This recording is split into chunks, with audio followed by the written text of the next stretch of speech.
Hey, what's going on, guys? Welcome back to the GM. It is your guy Boulanger. Up next on the GM NFL Sunday matchups. Who should the Baltimore Ravens fans be rooting for? Let's talk. So we all know that the Ravens got off to an expected but unwanted start on Thursday night with a loss to the Kansas City Chiefs. But the show must go on. So let's turn our attention to some of the matchups in the AFC North on Sunday. When we take a look at who our division foes will be facing off against, let's begin with the Pittsburgh Steelers facing off against the Atlanta Falcons in Atlanta at 1 o'clock. This is a matchup of two teams who have, of course, playoff hopes. Not sure if they have contention hopes, but definitely playoff hopes. And they both have hit reset at the quarterback position. We know that the Pittsburgh Steelers have brought in Russell Wilson and Justin Fields, and the Atlanta Falcons have brought in both Kirk Cousins and drafted Michael Penix. It looks as if the start for the Pittsburgh Steelers this Sunday is going to be Justin Fields, as Russell Wilson continues to deal with a calf injury. And of course, we know that the Atlanta Falcons paid Kirk Cousins handsomely, and so he will be the starter down in Atlanta. So when you look at the matchup, I think that you have two offenses with solid offensive lines, two offenses with a number one wideout. For Pittsburgh is Pickens, and for the Atlanta Falcons, it's going to be, of course, Drake London. And then you have two teams who have a secondary weapon, Pittsburgh with tight end Fairmouth and the Atlanta Falcons with tight end Pitts. So in some ways, you could say offensive firepower is going to be fairly equal. And I think offensively, it's going to come down to execution because both of these teams roll in with solid defenses. Pittsburgh has the most well-known players, beginning with edge rusher Watts, and then you got Kirkpatrick in the secondary. You have a young Porter Jr. in that secondary, and of course they added Queen in that linebacker room. And so Pittsburgh's going to come with a pretty stout defense, but Atlanta also is going to show up with a pretty stout defense. You know, they added Matt Judon for pass rush specialty.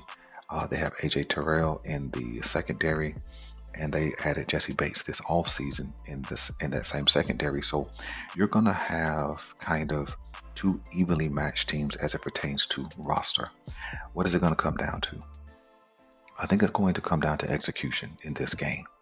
I think Pittsburgh is going to come out and try to establish the run. And I think if Justin Fields is the starter, which I believe he is, I believe they're going to run a lot with him. I believe Justin Fields has about 15 carries in this game. Now, can Atlanta handle a mobile dual threat type quarterback? I don't know. We'll have to see at 1 o'clock. But on the flip side, we know Kirk Cousins is going to want to stay in the pocket and pass the ball down the field. So it's going to be about execution. I'm going to give this nod to Atlanta simply because they're at home and both teams are going to be no more healthy than they are today. I think Atlanta forces Justin Fields into a couple of turnovers, which will lean the end of the game into Atlanta's favor. I believe Atlanta wins this game something like 24-21, 27-21. Either one of those scores I think is suitable. I think Atlanta gets this job done today. So for the second matchup, you have the Cincinnati Bengals facing off against the New England Patriots. This is a game that I do not expect to be close. The Patriots are in full-blown rebuild. They, of course, moved on from Belichick and hired Mayo as the head coach. They have pressed reset at quarterback. I believe Drake May is going to get that start due to an injury to Brissett. And they really don't have a lot of weapons. So I do expect the Bengals to win this game handily. There's not a lot to talk about in this game. The Bengals going to roll up with the return of Joe Burrow at home. Jamar Chase is going to play today from all reports. T. Higgins is going to be there trying to prove himself. And they're going to highlight a new running back replacing Joe Mixon. And they're still building this offensive line. So I believe they showcase that as well.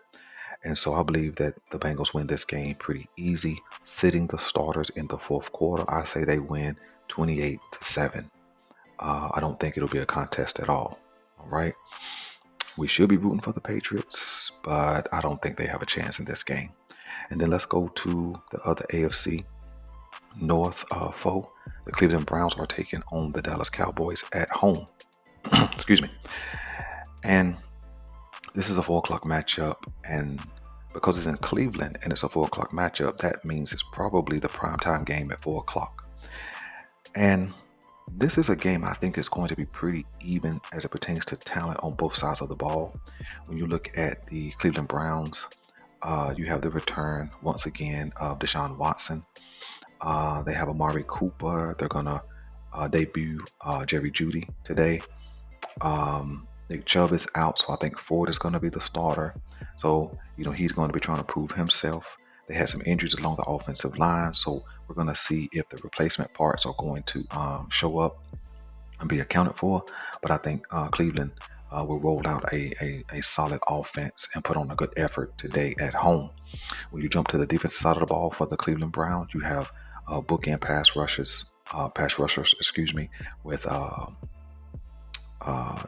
Za'Darius Smith and Garrett. I can't remember his name now. I know it, but I can't remember his name.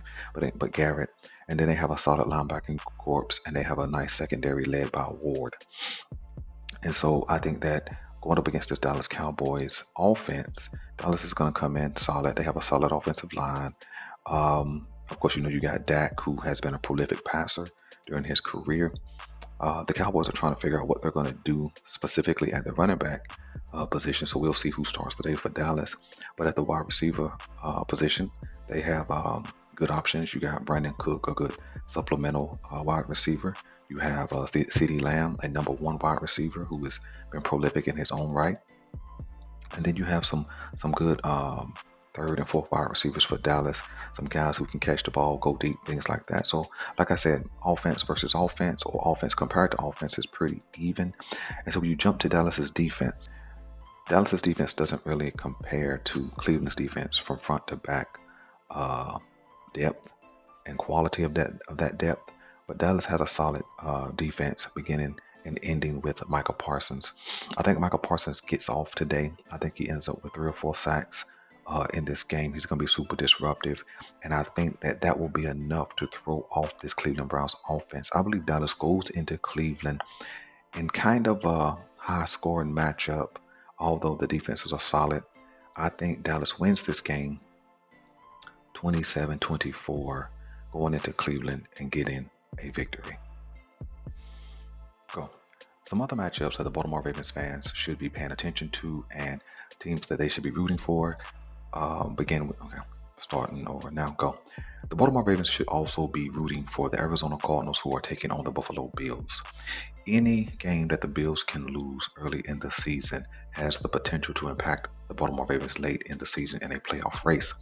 The Arizona Cardinals are going to come into this game with a revived Kyler Murray, a big-time wide receiver in Harrison Jr., and a pretty solid run game, supported by a solid offensive line. So I think the Arizona Cardinals will come in with a high-powered offense. I believe that for the Arizona Cardinals in 2024.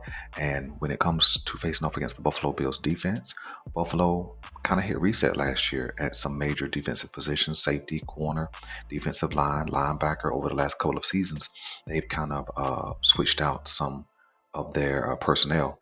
So it'll be a real test for the Buffalo Bills defense. When you look at the Arizona Cardinals defense versus the Buffalo Bills offense, Buffalo hit reset on offense, trading away Stephon Diggs, moving on from Gabe Davis, bringing in a Curtis Samuel, and drafting a Keon Coleman. And so we're going to see what Buffalo looks like this year offensively. I think Buffalo will take the running game approach as the primary source of their offense, and then make the passing game be a complement to that. I don't really know much about the Arizona defense. I know they lost a couple of defensive linemen this offseason. Their secondary is pretty decent.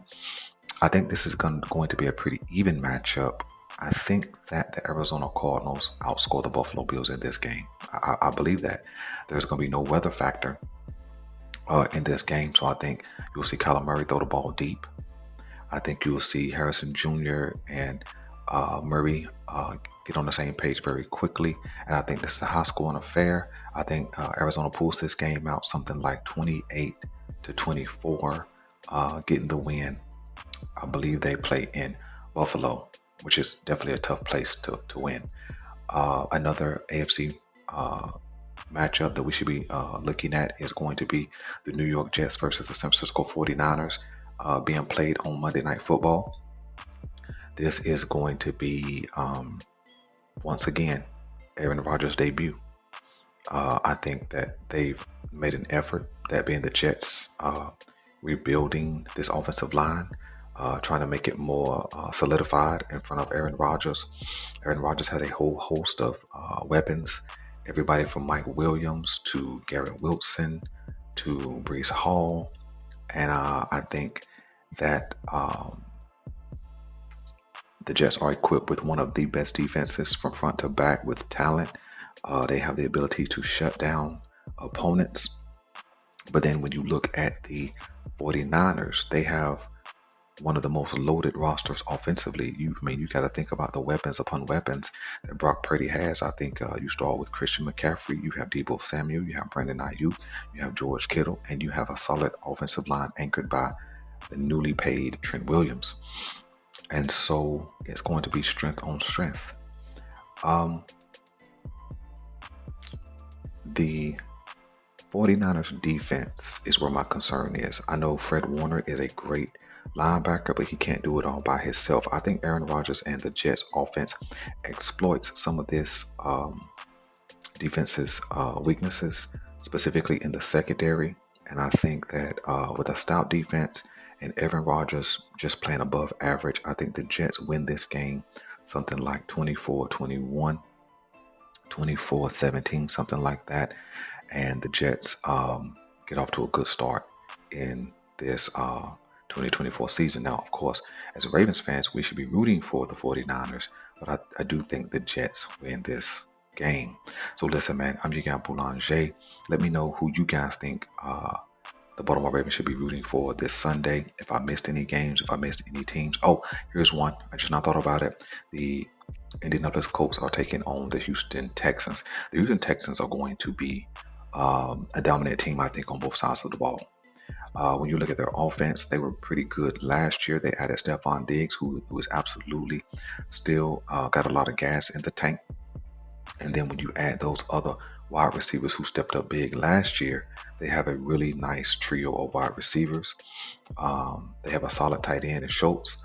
They added Pro Bowl running back Joe Mixon, and they have a solid offensive line anchored by Laremy Tunsil. When you jump to the defensive side of the ball, you have bookend pass rushers. You have Will Anderson, top pick from last year's draft, and then you added Danielle Hunter. So you got two guys who can get after the quarterback. When you look at Indianapolis, this is going to be kind of like Anthony Richardson's rookie year all over again, being that he got hurt and didn't play a lot last year. Now he has some weapons he can throw to. Michael Pittman, big wide receiver who can make some plays downfield. You have Josh Downs, and you have a really solid running back, really good top-notch running back in Jonathan Taylor. I think this game is going to be more competitive than the rosters would say. Ravens fans should be rooting for Indianapolis since this is a AFC matchup and also a division matchup. But I believe Houston edges out the Colts, probably something like 28-21. But if the Colts are close late, they do have the personnel to make things interesting. So now let's close out. Let me know who you guys think the Baltimore Ravens should be rooting for this Sunday. I'm your guy Boulanger. I'm out.